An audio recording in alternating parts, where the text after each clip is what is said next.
question, but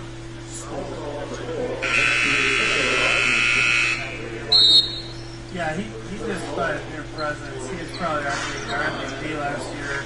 Every day he plays hard, every possession. People underrate that, playing hard and playing the right way every possession. That's a skill. And that's something very few guys can do, and it's something we value. And he and and Tracy out, he and Shane are going to be the leaders of our team next year. And we couldn't have two better veterans to be the voice of the team. Let's talk about the rehab situation for both of you guys.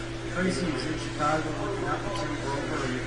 Tim said I saw Tim during the finals. Tracy really working hard and really making a superior effort to get himself ready for the season.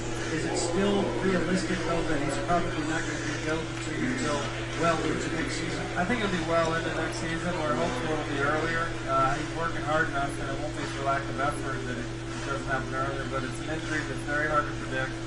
Doctors tell me that anyone who says they know when he's going to come back doesn't know what they're talking about. It's an injury that heals at different rates, and people come back at different rates. And so he's a question mark. He will be back next year, and that'll be a big lift for us. Then Yao Ming, definitely next year is not ruled out, even though obviously it's going to be a difficult road for him. Yeah, that's clearly, you guys are going to this week maybe find a decision from them and force a treatment for him, but that's something that is really a global story. I mean, it's not just the Rockets and it's not just the NBA. The impact of that is huge. And, I mean, you can't summarize everything that was done because it's been exhaustive, but I wonder if people have a sense of how big this really is and people really want to know what's going on with that.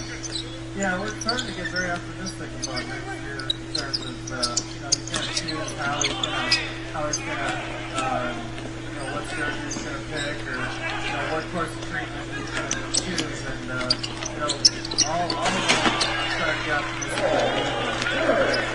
You say optimistic, maybe you have a chance to play this season? I'm so optimistic for the future.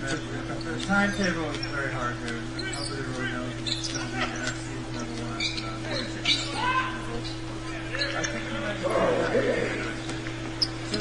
so he's the kind of player, though, he's always kept himself in very good shape. There have been examples of other guys coming back in Donovan system, most people talk about issues seem to get fixed and has played at a pretty high level for a number of years now.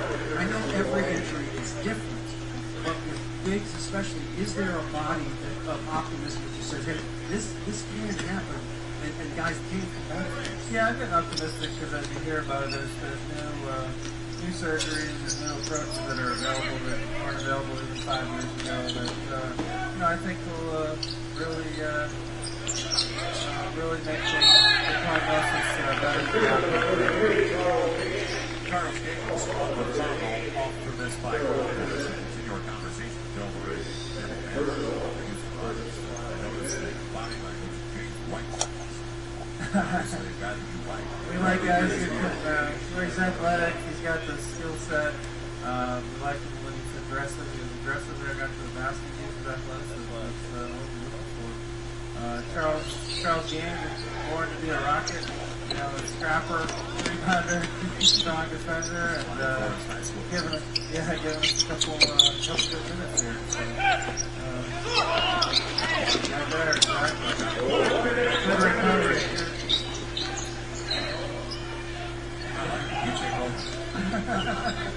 The Rockets. You say that with the reason because you're one being very we're going to transition team. We're going to want the ball to move. I think we're going to see, really Coach Adelman's offensive genius will probably show up a little more. He would never take the trade off. He'd rather have Yao out there, but we're going to see more of the opportunities on offense are going to be created through movement, through athleticism, through people reading and reacting to defense versus post-up type inside-out game. You talked about Rick's successes that he's had everywhere he's been as a coach. Obviously, the Sacramento game, that was kind of the perfect blend of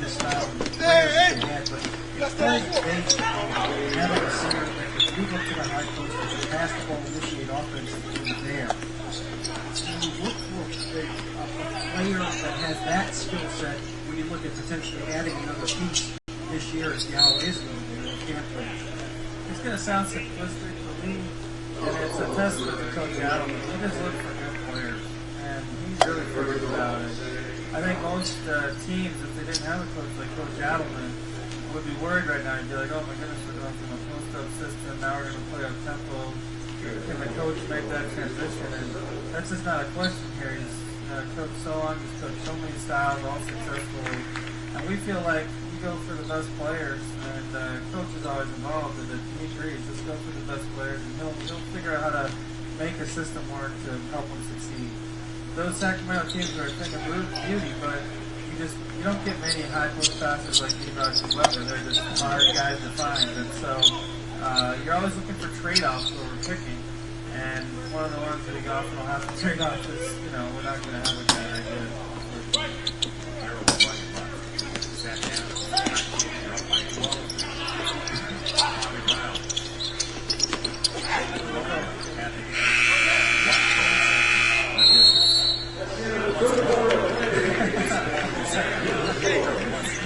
I appreciate it. That was good defense. We started off shooting 4, but we appreciate these guys play good defense and can stay in the game, and then shots will start falling. So we had some very good systems. We were talking about Justin Curry, stats.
Employ what he likes, which is an unpredictable read and react offense that makes the defense not able to lock in on what we're doing.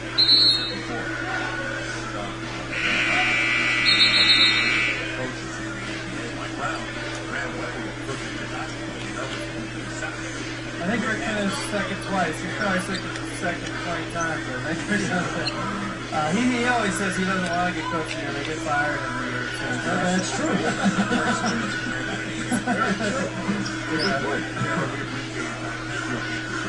Thanks for having me on. I appreciate it. Joe Morey, general manager of the Houston Rockets. Enjoy the conversation. And very candid in the sense that right now the plan is with Yao. Yes. You get ahead and if they get Yao, it'd be great. But right now it's a different offense. Yao may be one of the 3 or 4 best players in this league at what he does. One of the 10 best players in the period, in my opinion, because he's so efficient and creates so many problems for the other team.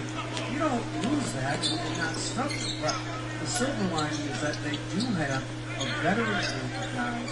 You think about Battier and Slova that have been through some things before. Work's got a great experience of getting the ball last year. He played well in the playoffs, I thought. They have some pieces that they might be able to hang in with. And if next year is not a contending year, well, so be it. The important thing for that team is get Yao to be healthy so that he can continue to play at a high level through the next phase of his career, whether that's 5 years or more or less. But when you have him, you have a chance, and they've got to get him healthy.